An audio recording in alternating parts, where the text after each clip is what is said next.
Amen. और केवल लंबा नहीं जियोगे, Not just that you will live a long it life. will be well with you. आपके साथ भला चंगा होगा।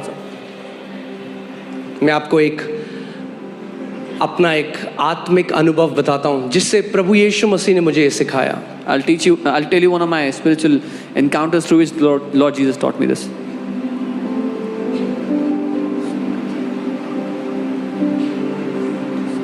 मैं जब अपने यंग डेज में मैं दोस्तों के साथ घूमता रहता था हर समय, In my young days, I used to roam around with my friends. and I never really understood this. और मैंने कभी ये समझा नहीं था। और जब मैंने नया जन्म पा लिया तो After I मैं got saved, यीशु मसीह का आदर तो करने लगा। देखिए कितने आज लोग हैं, वो पता क्या बोलते हैं, मैं यीशु का आदर करता हूँ केवल। I began to honor the Lord Jesus, and many people, many believers today say, I honor Jesus. मैं केवल खुदा के अधीन हूँ। I only submit to God. मूर्ख करते हैं ऐसी बातें, They are fools who talk like that.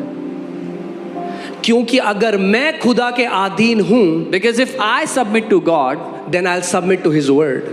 तो फिर मैं उसके वचन के भी अधीन होऊंगा। और उसके वचन में लिखे अपने माता पिता का आदर कर। And His word commands me to honor my mother and father. His word tells me to honor my spiritual leaders. उसका वचन मुझे कहता है अपने आत्मिक अगुओं का आदर करने के लिए। So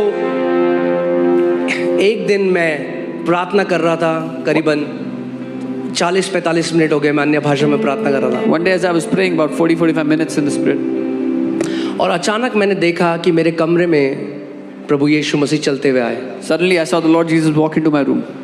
और मैं अपने नीज में था और मैंने उनके पाँव देखे I was on my knees and I saw His feet, और मैं फूट फूट के रोने लगा। and I started to cry bitterly. वो मेरे आगे खड़े हो गए He came and stood before me, और मैं उनको कहने लगा कि मैं आपसे बहुत प्यार करता हूँ, मैं आपका आदर करता हूँ। and I began to tell him I love you and I honor you. और मैंने देखा मेरे आंसू उनके पाँव में गिर रहे थे। And I saw my tears were falling on his feet. और फिर मैंने देखा कि वो सीन चेंज हो गया और देहरादून में मेरे मम्मी पापा रहते रहे उस समय, और वो देहरादून में मुझे ले गए। और मैंने देखा मेरे माता पिता बिस्तर के ऊपर बैठे हैं और प्रभु यीशु मसीह यहाँ खड़े हैं, और उन्होंने मेरी तरफ देख के कहा अब इनके पाँव दो। And then I saw the scene changed, and he took me to Dehradun where my mom and dad lived at the time, and they were seated on the bed, and he came and stood next to them, and he said, now wash their feet.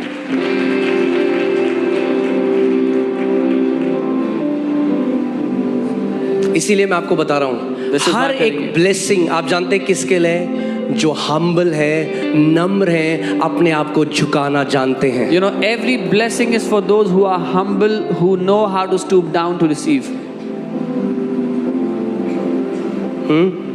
जिनकी गर्दन अकड़ी रहती है ना ऐसे, Those who have a stiff neck, उनके ऊपर कुछ नहीं आता। nothing comes over them. Bible कहती है नम्र पे तो वो और भी अनुग्रह करता है। The Bible says He pours out more grace, greater grace on those who are humble. Amen. Put Psalm 133. I want to show you something. मैं कुछ दिखाना चाहता हूँ भजन 133। Okay. तेल ना कभी पाँव में उंडेल के सर पे नहीं चढ़ता। The oil that is poured on your feet will never come up to your head. तेल कमर में उंडेल के सर पे नहीं चढ़ता। If it is poured on your waist, it will not come to your head. तेल हमेशा सर पे उंडेला जाता है। It is always poured on the head. Sir से दाढ़ी में आता है, Comes to your beard. दाढ़ी से नीचे बहता है। From the beard it comes down. तो अगर तेल जब बह रहा है और मैं साइड में खड़ा हूं ना तो मेरे ऊपर नहीं बहेगा। So when the oil is flowing and I'm standing on the side, it will not come to me. मैं आपको गवाही के बाद गवाही बता सकता हूँ, वे सारे लोग बड़े बड़े, आपने यहाँ पे आप देखते हो यहाँ पे आपके सामने चमत्कार जो हो रहे हैं। I can tell you testimonies after testimonies. You're seeing so many miracles happen right in front of you. जब हम उन लोगों से मिलते हैं ना, ये वो लोग हैं जो नम्र हैं। When we meet these people, they are those who are humble. देखो यह क्या ही भली और मनोहर बात है कि भाई लोग आपस में मिले रहें। Behold how good and how pleasant it is for brethren to dwell together in unity. Okay, verse 2. यह तो उस उत्तम तेल के समान है जो हारून के सर पर डाला गया और उसकी दाढ़ी पर बहकर उसके छोर तक पहुंच गया। It is like the precious oil upon the head running down on the beard of Aaron running down to the edge of his garments. Amen. इस वर्स में बाइबल कहती है for here God has commanded blessing. Bible कहती है यहाँ परमेश्वर ने आदेश दिया कि यहाँ पर आशीष होनी चाहिए। तो अगर मैं वचन के हिसाब से देखूं और परमेश्वर चाहता है अगर मैं कुछ उंडेलूं जो इस कलीसिया के हर एक व्यक्ति के ऊपर आए तो वो हमेशा सर से उंडेला जाएगा कि उंडेलता हुआ छोर तक वो पहुंच जाए, अंत के छोर तक वो तेल बहता हुआ पहुंच जाए। So if I see according to this that if God wants to pour out something over this church, then he will pour it on the head and it will come down from the head and go to the ends of the garment to everyone here. Amen. इसीलिए मैं आपको कहता हूं अंत में जब हम घोषणा करते हैं it's not well wishes, when it comes from the depth it carries spiritual substance.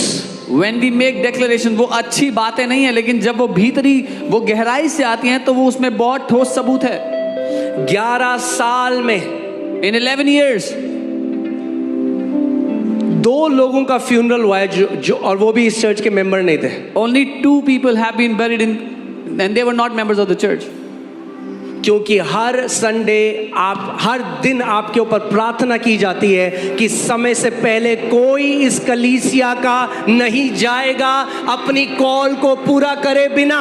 Because we pray over you every day, not even one person of this church will leave before their time, before fulfilling their call.